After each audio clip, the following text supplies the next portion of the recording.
You were born between worlds, the sacred burden of balancing light and shadow.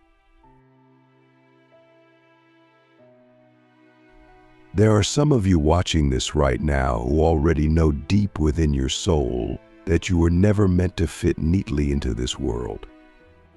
You've always felt it. You've seen the signs. You've heard the silent call. But tonight I want to take you on a journey far beyond what you think you know about your life, your path, and your purpose. Because if you're here, if you're listening, there's a real chance that you are not just a seeker, you are a bridge chosen, one of the Cosmic Dark-Light Duality. In the ancient esoteric teachings hidden across time, there are whispers of souls born between realms, not entirely of the light, not entirely of the dark, but something far more rare. A bridge, a cosmic intermediary. A soul sent to walk both dimensions, not to choose a side, but to hold the balance. And the signs? They're not what you think. They're not flashy. They're not always comfortable. But they are unmistakable once your spiritual eyes open. The first sign is isolation, not ordinary loneliness. I'm talking about divine exile. You might feel like you were born into the wrong family, in the wrong time, in the wrong skin. But what if I told you that this was intentional? That you were placed where no one could reach you, not out of punishment, but to protect the seed of your soul from the noise of the ordinary? You see, isolation isn't the absence of connection. It's the preparation for divine clarity. People don't understand you because you weren't meant to be understood by the average soul. Have you ever walked into a room and felt the energy shift instantly? Not because of what you said, but because of what you are. That's the second sign. Your energy is disruptive. You carry both shadow and light in your aura, and that makes others uncomfortable, even if they can't explain why. You are a mirror, and mirrors don't lie. When people look at you, they unconsciously see parts of themselves they've buried. Pain, potential, power, and most aren't ready for that. But you were born to carry that weight. Let me ask you something deeply personal. Have you ever looked at a person and felt both love and fear at the same time? Like a part of you could see their light, while another part saw the pain they haven't yet revealed. This is the third sign, multidimensional sight. Not just intuition, vision. You see the soul behind the mask. You hear the lies behind the words. You sense the timelines behind the choices. It's hard, isn't it? Because you want to help, but you also know their journey is sacred. You feel everything in layers: joy, grief, beauty, decay, all at once. This ability is not a gift. It is a burden disguised as a blessing. And only those chosen to bridge the cosmic duality can hold it without breaking. But here's the deeper truth. You have broken, haven't you? The fourth sign is spiritual death.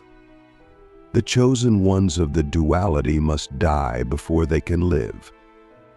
Not physically, but spiritually. Your old self had to be shattered. Maybe it was through betrayal. Maybe it was through loss. Maybe it was through a dark night of the soul that almost swallowed you whole. But you survived. And in that survival, something ancient was activated in you. A remembrance, A knowing that this life is not your first, and it won't be your last. But let's go even deeper, because this fifth sign is not talked about in any mainstream teaching, and yet it is the core of your mission. You are a living paradox. You've been called naive and wise in the same breath. You can be terrifyingly calm in chaos and chaotic in peace. You are both the storm and the eye of the storm. Why? Because your soul was forged in both dimensions. You were not meant to pick sides. You were meant to bring harmony through tension.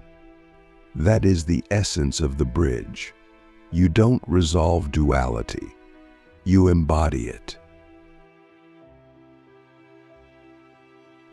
Have you noticed how often you trigger deep transformations in others without even trying? That's the sixth sign. You are a catalyst. People meet you and their lives change, sometimes for the better. Sometimes they spiral. But you always leave a mark. This isn't ego. This is energy. Your presence awakens dormant codes in others. You pull them into alignment or into crisis. Because your vibration forces a choice: evolve or remain asleep. And finally, the seventh sign. The one that most will miss because it's the most subtle. You feel like you're constantly being watched by something greater. Maybe you call it God, Source, the universe, the ancestors, the void. But there's a presence, a guidance, a test. You feel like you're on a spiritual probation. Like every decision you make is being weighed not in a judgmental way, but in a cosmic way. Because it is. You're not just living for you. You are a node in a greater pattern. Your choices ripple across timelines. And now I ask you, if all of this is true, what will you do with it? Because the truth is, many are called, but few are prepared.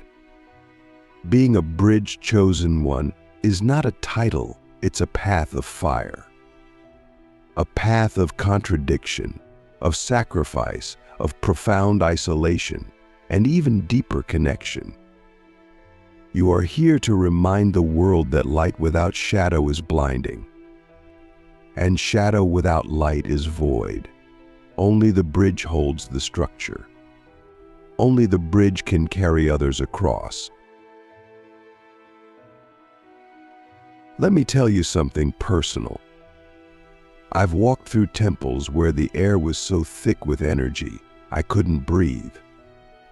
I've meditated in caves where I saw my past lives laid out in front of me like a scroll. I've fasted for days and heard the voice of the void whisper truths no human should carry. And do you know what I've learned?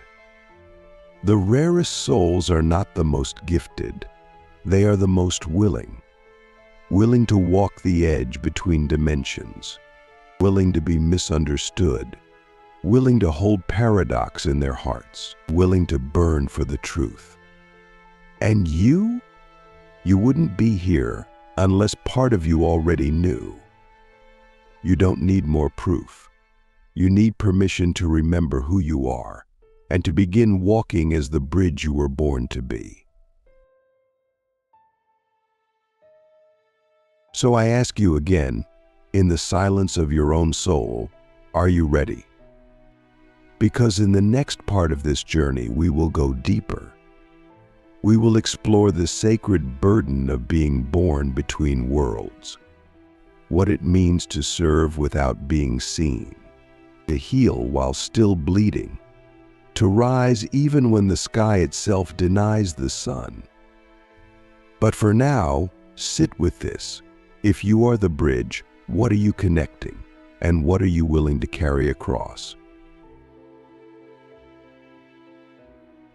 You were born between worlds, the sacred burden of balancing light and shadow. There's something profoundly sacred about being in the middle, that space where light and shadow meet, where clarity and chaos shake hands. If you're still here, still listening, then chances are you're beginning to remember that you were never meant to fully embody the light. Nor were you born to be consumed by the dark. You were born between worlds, and that space is not just a metaphor, it's a spiritual dimension that very few walk with awareness. It is a path of paradox, and walking it is not easy. You feel everything, often too much. You sense the suffering of the world, but you also feel the ecstasy hidden behind the veil of ordinary life. You can sense divine presence in a grocery store aisle and hear the echo of ancestral weeping in the silence of your bedroom. You live in both. You walk in both. And that's the sacred burden we must now begin to understand, because only by understanding it can we carry it with grace. You often feel like you don't belong anywhere, not in the spiritual communities that deny their shadows and pretend that love and light is enough, and not in the darker spaces where pain becomes identity and healing is considered weakness. You are a contradiction, a living oxymoron. You can be deeply compassionate and yet fiercely protective. You can be still like a monk and wild like a storm. And this isn't dysfunction, this is your design. You are meant to hold both polarities inside your soul, like sacred fire and sacred water. But the world doesn't understand that. Most people want you to pick a side, to put yourself in a box, to explain yourself in terms they can digest. But you were not made to be digested. You were made to be felt. Your being is a frequency that cannot be explained, it can only be experienced. And this is why your presence alone can trigger transformation in others. You don't even have to say a word. You simply walk into a room and suddenly, people feel things they didn't want to feel. You awaken the parts of them they've tried hard to forget. But here's the hidden danger of your calling. Because you carry both light and shadow, you often carry burdens that don't belong to you. People project onto you. They expect you to be their healer, their guide, their mirror, their savior. And sometimes you allow it, not because you're weak, but because your soul remembers what it means to serve. Your heart aches for suffering. Your spirit longs to restore balance. But what you must now understand is that your energy is sacred currency. If you keep giving without boundaries, you will collapse. The bridge cannot carry the entire world. You must learn the art of discernment, what is yours to carry and what is someone else's journey. What are you healing out of compassion? And what are you fixing out of an unconscious need to feel worthy? These questions are not just reflective, they are survival tools. Because a bridge that cracks under pressure helps no one. You must protect your energy not out of selfishness, but out of deep spiritual responsibility. You must become so rooted in your truth that no projection, no expectation, no distortion can pull you out of your center. There's a reason so many of us, those who carry the bridge frequency, have experienced profound loss, betrayal, isolation, and spiritual death. We weren't being punished. We were being forged. The fire did not come to destroy us. It came to strip away everything false, every identity that wasn't authentic, every belief that wasn't rooted in soul. every relationship that wasn't aligned with our higher truth. And in that stripping, we were left raw, empty, and confused. But that emptiness was divine. That void was our initiation. Because only from emptiness can true presence emerge. And presence is not just mindfulness, it is the full embodiment of your multidimensional essence. It is being the storm and the calm, the question and the answer, the healer and the wounded, the God and the ghost. And when you begin living from that presence, you don't just inspire people, you awaken them. Your life becomes a mirror, a riddle, a portal. People don't understand why they're drawn to you, they just are. But understand this, your purpose is not to wake people up. Your purpose is to live awake. That's it. That's the key. We are not here to convince, to convert, or to compete. We are here to embody, because presence speaks louder than preaching. When you live in balance, the world around you begins to remember its own balance. When you hold space for your own darkness, others feel safe to face theirs. When you stop hiding your light, others remember they have light too. And that's the real revolution. Not in words, not in theories, but in frequency, in embodiment, in being. So ask yourself not what should I do, but what must I become? Because becoming is the bridge.